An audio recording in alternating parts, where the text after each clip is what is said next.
হরে কৃষ্ণ, রাধে রাধে। কেমন আছো সকলে? আশা করি আমার সকল বন্ধুরাই খুব ভালো আছো। তো আজকের ভিডিওটাতে আমরা জানবো যে অধিক মাস মানে পুরুষোত্তম মাস বা মল মাস যাকে বলা হয়, সেখানে 33 বাতির দীপদান বা 33 দীপদান কিভাবে করা সম্ভব। তো 33 দীপদানের মাহাত্ম্য কী, কেনই বা করা হয়। তো পুরুষোত্তম মাস যেটা, সেটা হচ্ছে আপনাদের আসে 3 বছরে একবার। আর পুরুষোত্তম মাসে পুরো মাসে ভোরবেলায় ব্রহ্ম মুহূর্তে উঠে পড়ে স্নান আদি সেরে ভগবান সূর্যনারায়ণকে অর্ঘ্য দেওয়া, তুলসী পুজো করা, ভগবান নারায়ণ মাতা লক্ষ্মীর পুজো করা, যথাসম্ভব দান করলে অনেক উপকার হয়। বলে যে কার্তিক মাসে স্নানে অত উপকার হয় না যতটা অধিক মাস মানে মল মাসে স্নান করলে যত উপকার পাওয়া যায়।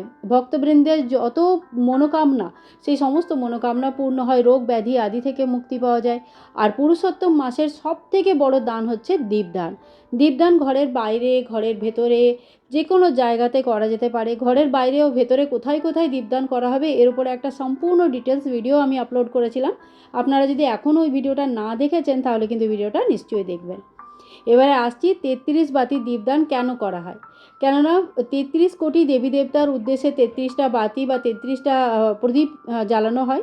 যদি পুরো মাসে প্রতিদিন একটা করে প্রদীপ প্রজ্বলিত করেন, যেমন এখানে আমি ভোরবেলায় উঠে একটি প্রদীপ প্রজ্বলিত করি, এখানে দেববৃক্ষের কাছে এখানে পুজো করি, সেরকম একটা করেও যদি করা হয় তো 30 দিনে 30টা প্রদীপ হয়ে যাচ্ছে। আর লাস্টে পূর্ণিমার দিন 3টে আরও এক্সট্রা প্রদীপ জ্বালিয়ে 33টা বাতি সম্পূর্ণ করা সম্ভব। এবারে অনেক সময় কি হয়, মাঝখানে কিছু হয়তো কোনো কারণে মাঝখানে কয়েকদিন দীপদান করা সম্ভব হয় না।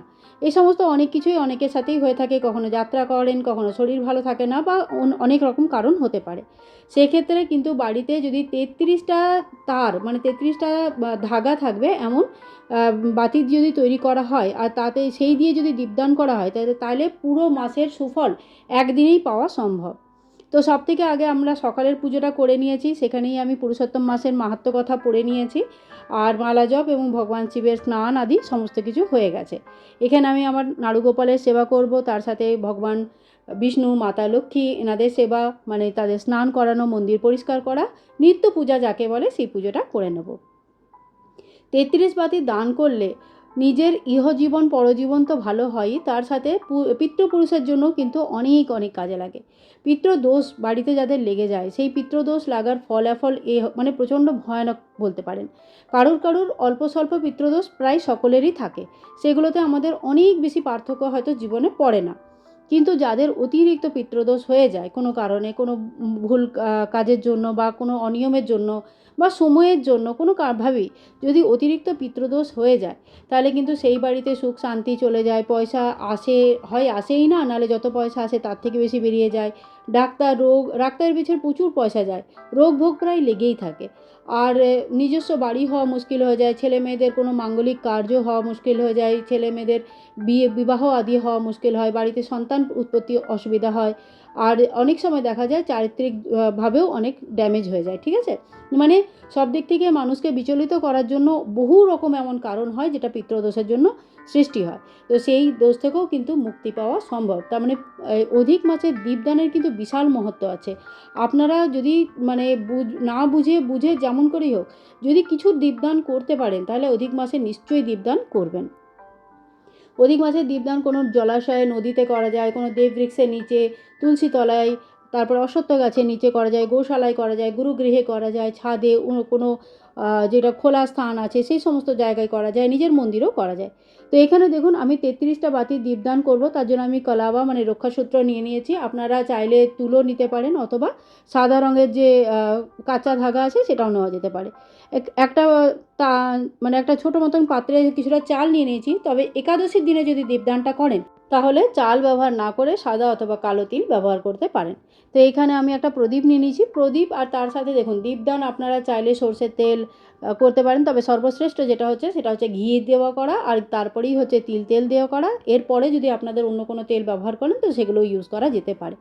তো এখানে দেখবেন কলাবা যদি এরকমভাবে মানে নেবেন আপনারা। আর এখানে কিছু সরু সরু সুতো থাকে, আলাদা আলাদা কয়েকটা সুতো মিলিয়ে তবে একটা কলাবা তৈরি হয়। এই সুতোগুলোকে আমাকে গুনে নিতে হবে। সুতোগুলো আমার কাছে 5টা আছে, তো একবার যখন ঘোরাচ্ছি তখন আমার কাছে 10 বার ঘুরছে, এরকম 3বার ঘুরোলে 30 বার ঘুরে যাচ্ছে। তার মানে 30টা সুতো হয়ে গেল। আর তারপরে একবার অর্ধেক ঘোরাবো, তাহলে 35টা হয়ে গেল। 35টা হওয়ার পরে এই অর্ধেকটা পার্ট থেকে দুটো সুতো আমি বের করে নেব, তাহলে টোটাল 33টা সুতো হবে। আর নিচের থেকে আর উপরের থেকে এটাকে কাঁচি দিয়ে কেটে নেওয়া হবে। আমি এই পার্টটা রেকর্ড করতে ভুলে গেছি, কাটার পার্টটা, ওটা আপনারা কিন্তু উপর থেকে কেটে নেবেন বা নিচের থেকেও কেটে নেবেন।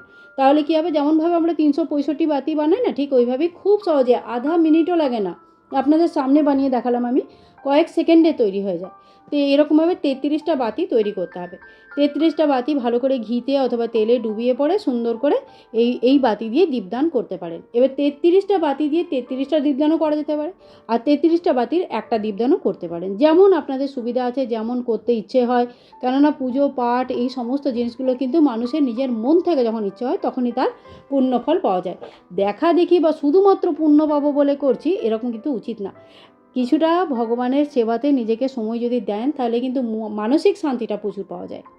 তো এখানে ভগবানের সামনে আজকে আমি দীপদান করছি। নিজের মন্দিরে এই দীপদানটা নিজের মন্দিরে করতে পারেন, বাড়ির মুখ্য দরজায় করা যেতে পারে, তুলসী তলায় করা যেতে পারে, বা যে কোনো আশেপাশে কুয়ো বা কোনো জলাশয় থাকলে সেখানেও করা যেতে পারে। তো প্রদীপের আগে পুজো করে নেব। একটুখানি অক্ষত, সামান্য হলুদ আর কুমকুম, সামান্য চন্দন দিয়ে পরে প্রদীপটার পুজো হয়ে যাবে। আর প্রদীপকে সবসময় আসন দিয়ে বসাতে হয়, তো এখানে আমি চালের আসন দিয়ে রেখেছি। আচ্ছা, যদি এই দীপদানটা কবে করবেন, তো আপনারা একাদশী থেকে শুরু করে পূর্ণমাসী মানে লাস্টের যে 5 রাত্রি থাকে, 5 মহারাত্রি থাকে, সেই 5 দিন করতে পারেন, যে কোনো দিন করতে পারেন, বৃহস্পতিবার দিন করতে পারেন। তার মানে অধিক মাস চলাকালীন যে কোনো দিনই এই দীপদান করা সম্ভব। প্রতিদিনও করতে পারেন, সম্ভব না হলে কোনো বিশেষ দিন দেখে নিশ্চয়ই করবেন। ভগবান শ্রীবিষ্ণুর নাম উচ্চারণ করে ওম বিষ্ণু ওম বিষ্ণু ওম বিষ্ণু করে আপনি প্রদীপ প্রজ্বলিত করেন। আর কার সামনে করবেন, তো দেখুন নর্মালি যে ভগবান পুরুষোত্তম ভগবানের কল্পনা করে তার নিমিত্ত এই দীপদান করা হয়। তো হে ভগবান পুরুষোত্তম, ভগবান শ্রীকৃষ্ণ, ভগবান শ্রীবিষ্ণু, তারই যে স্বরূপ তাই হলো ভগবান পুরুষোত্তম। তো এইভাবে আমরা দীপদান করে নিয়েছি। আর এই দীপকে এতটা তেল থাকা দরকার কি কমসে কম কিছুটা সময় যেন প্রদীপটা ভগবানের সামনে প্রজ্বলিত থাকে, ঠিক আছে? তো এইভাবে প্রদীপ প্রজ্বলিত করবেন। আপনারা প্রদীপ করবেন কখন, সময়টা হচ্ছে হয় একদম সকালে ব্রহ্ম মুহূর্তে অথবা সন্ধ্যেবেলায়, গধূলিবেলায় বা প্রদোষকালে এই প্রদীপের দীপদান করা হয়। এই দীপদান করলে কিন্তু প্রচুর মানে অনেক অনেক পুণ্যফল প্রাপ্ত হয়। তো আশা করি আজকের ভিডিওটা আপনাদের ভালো লেগেছে। আর যদি ভালো লেগেছে তাহলে লাইক করবেন, শেয়ার করবেন, আর চ্যানেলটাকে সাবস্ক্রাইব করে রাখতে ভুলবেন না। আপনাদের অনেক অনেক ভালোবাসার অপেক্ষায় রইলাম।